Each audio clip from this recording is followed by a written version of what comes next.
And our next presenter is Angelina Lucento from High School of Economics. She's an assistant professor in history and art history in HSE in Moscow. And her talk will be devoted to Russian avant-garde, and I believe it creates a strong parallel and discussion with something that Lev covered already. So the talk's title is "For the Future to Come, the Contemporary Relevance of the Radical Pedagogy of Early Soviet Art Museums." So please, Angelina. Thank you, Rita, very much for inviting me to participate. This has been very interesting so far. I'm really honored to be here. I want to say, sort of as a prelude, that I won't be showing any images. And the reason for that is I don't want this talk to get bogged down in historical relics, whether it's images of the artworks themselves or the museums as they were constructed.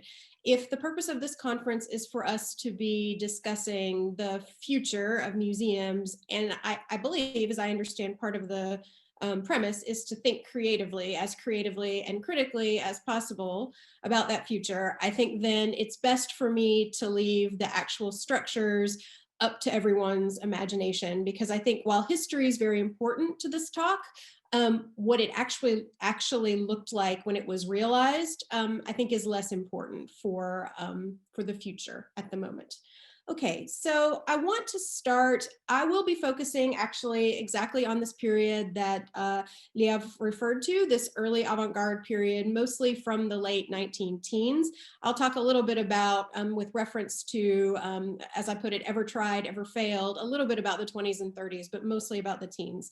And I want to start with the very idea of what a Soviet art museum, and also to a certain extent Soviet arts education, art schools, I won't focus on that in this talk, but it was very much part of the system, what that was supposed to be, and just to give you a sense of how radical the pedagogy was intended to be initially. So when I speak about that, I mean to speak about a period from 1918 to 1919, 1920. It's a very brief period, but it is one of the absolutely most creative periods in the history of the Russian avant-garde.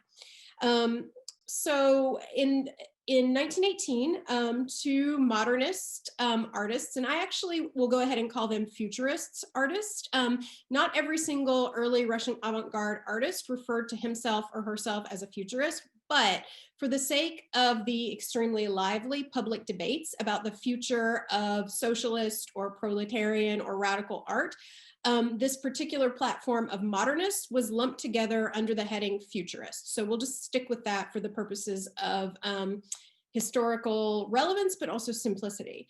So there were two artists in 1918, Vladimir Tatlin, and who I'm sure most of you have heard of, and a young woman called Sofia Demshitz-Tolstaya, who presented a kind of radical presentation where they said, if we understand, as artists of the future, of this new proletarian future, that we absolutely must reform arts institutions, especially museums, and we have a plan for how that should be done. And they came forward and said, artists have to be in charge of the museum. They have to be in charge of every aspect of a new museum of contemporary art. And that means from the acquisition of works, to the curation of works, to the way in which spectators are brought to the museum, shown the museum, the way the museum is talked about among spectators. It should be taken over by artists, because these are the people with the broadest understanding, first and foremost, of the materials of aesthetics and creative expression. And secondly, of art itself throughout its history. It shouldn't be in the hands of art historians, critics, although they're important, but they shouldn't be in charge. It's very much, if you want to think about it as a radical kind of anti-bureaucratization of arts institutions. And to give you, in case some of you may not be aware of what they were up against in terms of what the old museum, it was extremely bureaucratic in the sense that, as David Sternberg has written, one of the main players in this period, as everything revolved around the Imperial Academy of Art in St. Petersburg, which was controlled by administrators, not artists, and everything that was distributed to museums and how things were curated, it sort of revolved around this highly bureaucratic structure where I think the important thing is artists played basically no role, except if they were lucky enough to be able to study at the Imperial Academy or have their works exhibited or purchased. So the futurists refer to those types of older institutions, not only as capitalist relics, but also because of their ties to the art market and the empire, but also as dead museums. So I think that's important too, that they describe any kind of highly bureaucratic administrated art structure as something that is dead, like not living at all. So if maybe people are interested, we can talk more about that later, but I think it's really important. Okay. So Tatlin and Dimshitz-Tolstaya have this idea, radical art museum, taken over by artists, total artist control, collectively controlled. So no single artist is supposed to be in control of it. I mean, I will say though, they of course thought that modernists and futurist artists were the only artists of the future. If you practiced academic realism, they weren't interested in you. That's a separate topic, but that's part of it. But in general, artist control. And nothing really happened right at that moment, but they kept talking about it. And then of course, we all know Kazimir Malevich, who was one of the most vociferous artists, theorists, autocrats, anarchists of the avant-garde movement. And he came along, he actually was on a specific committee for the revitalization, the redoing of now Soviet art museums. And so he came through in 1918 and he presented a paper that was not so much about artists controlling art museums. That was something that Dimshitz-Tolstaya and Tatlin had come up with. But Malevich came along and said, yes, you know, artists controlled art museums, but the art museum has to be focused on painting. Painting is the foundation of the proletarian future. I won't go too much into the detail of why painting, that again is a separate discussion. I think the important thing here is that Malevich is saying that the absolute materials of artistic production should be the foundation of these art museums. And the point is to have spectators, the masses, not just people who are interested in art because they're themselves artists, to come in and immerse themselves in the materials of aesthetic and creative production so that that can somehow lead to some kind of creative awakening. Malevich talks a lot about the importance of this, but he talks about it in extremely kind of, I won't say mystical, highly theoretical terms, okay? So while that is something that people appreciated in 1919, it again doesn't necessarily take off right away until another avant-garde futurist artist who also happened to be in charge, who also happened to be a bureaucrat. And I hope you're starting to see some of the contradictions here, because when I talk about ever tried, ever failed, you'll see how this leads to significant failures of realization. The invasion of bureaucracy, I would say. David Sterenberg, who was the head of the Izobrazitelного Искусства, the fine arts section of the the People's Commissariat for Enlightenment, right? So he's the person who is he's an artist, and he's in charge of revitalizing culture for the future. Okay, so this is in one way, it's starting to be reenacted. You know, here's an artist who's in charge.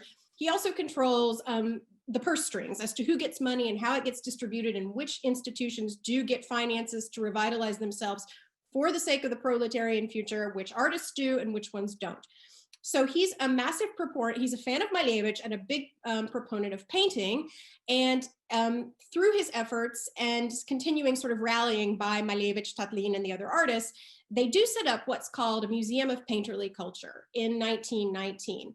This is, I would say, the foundational radical Soviet art museum. Okay, so what was the point of the Museum of Painterly Culture? Now, as I said, you have a clutch of people, all of these futurist artists, who believe very strongly that painting is the most basic art form, which all other forms of art come from, okay?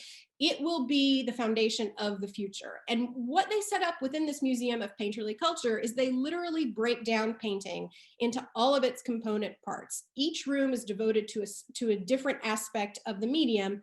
They focus extremely specifically on the materiality of the medium, what's called faktura, right, in Russian, which is not facture, as Anglo-Americans often translate it. It is the the materiality of painting that stimulates a particular corporeal sensation in the spectator. Okay, so what's the point? Why break down painting into all these different rooms? You have a room devoted to factura, one devoted to, you know, composition, one devoted to planarity. What's the point of all this? The idea is that this is a way to train vision, to allow people to come in and see that how art is made by exposure, extreme and detailed exposure to its separate parts.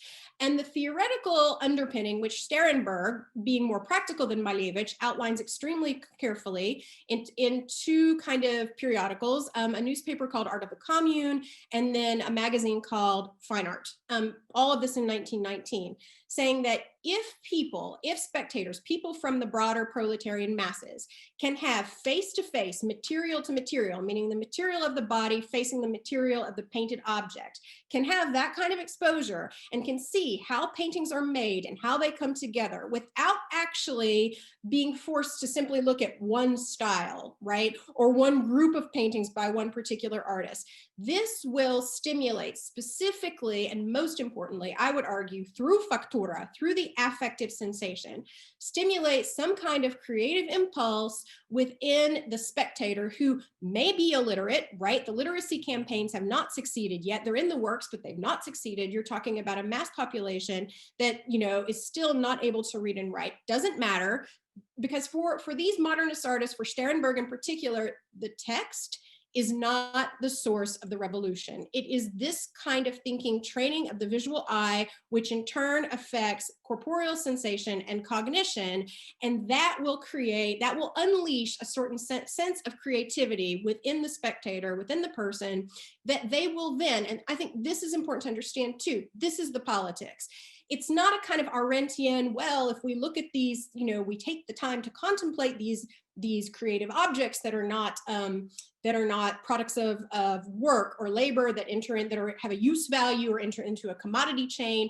It's not, we'll look at them, we'll contemplate, we'll face each other, we'll learn to speak. It's not about speech, it's about action through creative expression. So maybe for someone that will be poetry. Sterenberg personally doesn't care how that creative expression manifests itself, but for him, it could be painting another painting. It could be putting on a theater production. It could be doing that in the street. The point is that kind of creative expression that comes from exposure to the materials of artistic production is what will not only free the person, as Sterenberg puts it, allows her to reveal her face, to stop being an object and become a subject. It's also that expression that is kind of the catalyst to collectivity, to collective organization. And he's not the sort of person who tries to envision what collective organization will look like, because he thinks that's kind of blasphemous, although he's an atheist. I shouldn't, you know, probably use that word in this case, but sure, because a lot of this does have like a theological sort of, I don't know, like overhead, but that you can't envision it because the proletarian creative public has to produce it. So we won't envision it. We'll flood them. I mean, the idea was to not just build one museum of painterly culture, but to make every single Soviet art museum like this, to put a group of artists in control of it, to have them choose the paintings, to have them curate it, and to send in the masses, like flood it with the masses, to do this in every town, every city, every village. I mean, there were efforts also to make mobile art museums, so that, you know, you could go to a small village where, again, people weren't necessarily literate, but you could have this sort of pop-up art museum literally in a shed, a workers' club, which was often a shed in the early years, right? So this was the idea. This was the kind of radical pedagogy. You know, you're not sending every proletarian to an art school to train, although they certainly opened up free art schools and really encouraged, you know, the proletariat to apply to them and to become artists as well. That was also key to the plan. But the bigger way that this was supposed to reach out to the masses was through these multitudes of Soviet art museums based on this theory of analysis of the materials of art making and the explosion of creativity. So then, ever tried, ever failed, right? This is the early teens. This is before the new economic policy, before Lenin's death. In the 1920s, there were various attempts to realize this beyond the single museum of painterly culture that was implemented in Moscow. And there's lots of reasons, you know, there are other artistic movements that are not I would say they are modernists, but they're not interested, say, in abstraction or in modernist painting, that is, in breaking down the painting to its inherent elements. They're more interested in realism. Soviet power, so to speak, is also more interested in realism for reasons you may not actually think, but there's no time to go into that there. So in the 20s, you know, there's a big, I would say the biggest thing is that there's a lot of pressure from Soviet power, from the government, from the state, from the arts institutions to actually do something, to show concrete results. Yes, okay, you built a museum of painterly culture and it's about creativity, but how do you prove that that's created a proletarian dictatorship? How do you prove that? And obviously, based on the Scherenberg model and the Tatlin model, the Sofia Demschitz-Tolstaya model, you can't prove that, right? So that was a problem. So there was a giant effort to try to expedite this, to turn it into something that could be shown. And this is where we start to see what I would call the bureaucratization of these radical museums.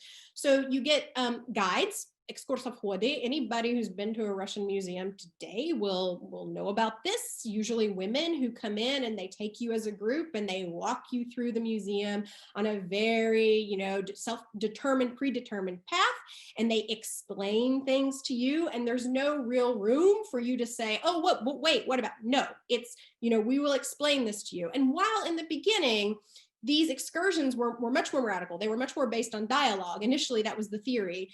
But two things happen. One, when you allow an excursion about art or aesthetics to be based on dialogue, that could lead to things you may not want if your idea is to create, a Stalinist Soviet state, right? That could lead to the dissolution of the structures that will hold that up, even on the smallest micro levels.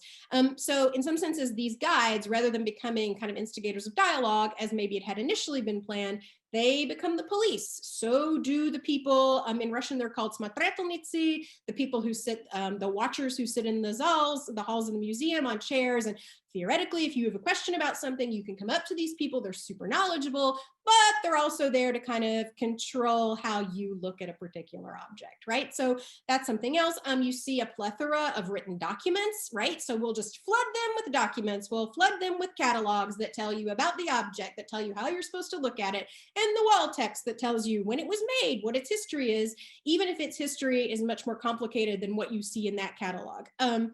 Another thing that became really popular to prove that the proletariat was becoming educated were museum surveys. So they would give out, these surveys to spectators as they came into the museums and ask them, I don't know, do you feel like these pictures are proletarian art? Do they speak to your proletarian experience? What did you think about, the way the room was arranged? And then they would do these really early sort of data visualizations, right? Where they would take these surveys and make these data visualization charts. So, 50% said that figurative realism better reflects their proletarian experience. 40% said, or 60% said they don't understand Malevich. I mean, it was never really that specific to Malevich, I should say, but they don't understand abstraction, right? So I think that you take this model, this radical pedagogical model, you're forced to make it do something concrete that you can show in a data visualization of how people are becoming socialist, but also you take away the kind of windows of opportunity for whatever current structure is being built to be questioned, criticized, and maybe even destroyed. And so ever tried, ever failed, this is what happens. You see this radical pedagogical model turn into something that becomes highly bureaucratized, and every sort of aspect of what was supposed to be liberating becomes tightly controlled.